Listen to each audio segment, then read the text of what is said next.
अंबरनाथ शहरात कचऱ्याला आग लागण्याच्या घटना दिवसेंदिवस वाढत असून नागरिकांच्या आरोग्य व सुरक्षिततेचा गंभीर प्रश्न निर्माण झालाय। खेड सेक्शन मोतीराम गार्डन या विभागात एका मोकळ्या कंपाऊंडमध्ये नागरिकांकडून मोठ्या प्रमाणात कचरा टाकला जातो। याच कचऱ्याला वारंवार आग लावण्याच्या घटना घडत आहेत। या आगीतून निर्माण होणारा दाट धूर व तीव्र दुर्गंधीमुळे परिसरातील रहिवाशांना मोठ्या प्रमाणात त्रास सहन करावा लागतोय। विशेष म्हणजे या कचऱ्याच्या ठिकाणालगतच मोठा विद्युत ट्रान्सफॉर्मर तसेच अनेक बहुमजली गृहसंकुले आहेत।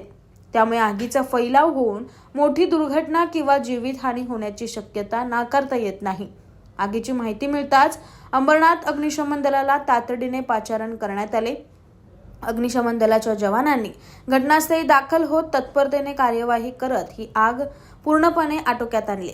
या प्रकरणी शिवसेना उपशहर प्रमुख पुरुषोत्तम उगले यांनी सांगितले की कचऱ्याला वारंवार आग लागल्यामुळे परिसरात पर्यावरणाचा समतोल बिघडत असून नागरिकांच्या आरोग्यावर विपरीत परिणाम होत आहे। सदर जागा ही एका खाजगी मालकाची असून मालकाच्या हलगर्जीपणामुळे हा प्रकार सुरू असल्याचा आरोपही त्यांनी केलाय।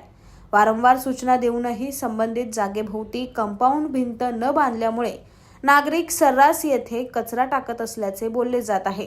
स्थानिक प्रशासनाने तातडीने दखल घेऊन संबंधित जागेवर संरक्षणात्मक उपाययोजना कराव्यात, अन्यथा भविष्यात एखादी मोठी दुर्घटना घडल्यास त्याला जबाबदार कोण असा सवाल उपस्थित केला जातोय।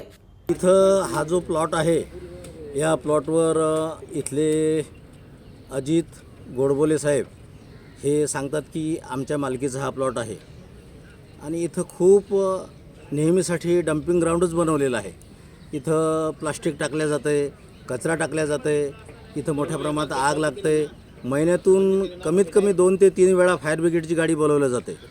वरून मोठ्या इलेक्ट्रिकच्या तारा गेलेल्या आहेत आणि बाजूलाच इलेक्ट्रिकचा ट्रान्सफॉर्मरसुद्धा आहे।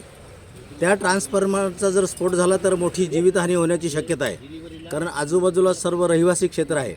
आणि विशेष म्हणजे आग लागल्यानंतर जो प्लास्टिकचा जो धूर निघतो तो एवढ्या मोठ्या प्रमाणात निघतो की आजूबाजूच्या लोकांना श्वसनाचा त्रास होतो, गुदमरल्याचा त्रास होतो।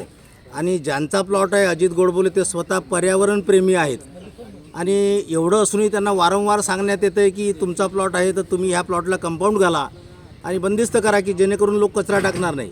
उलट त्यांना ते कंपाऊंड घालायच्या ऐवजी त्यांची उलट उत्तर असतात, मी काय करू, हे तुमचं काम आहे, हे नगरपालिकेचं काम आहे, लोकप्रतिनिधी इथले काय करतात। आता ज्यांचा प्लॉट आहे जे पर्यावरणप्रेमी आहेत नेहमीसाठी त्यांचीच जर अशी उत्तरं असतील तर कुंपणाने शेत खाल्ल्यासारखा असा हा प्रकार आहे।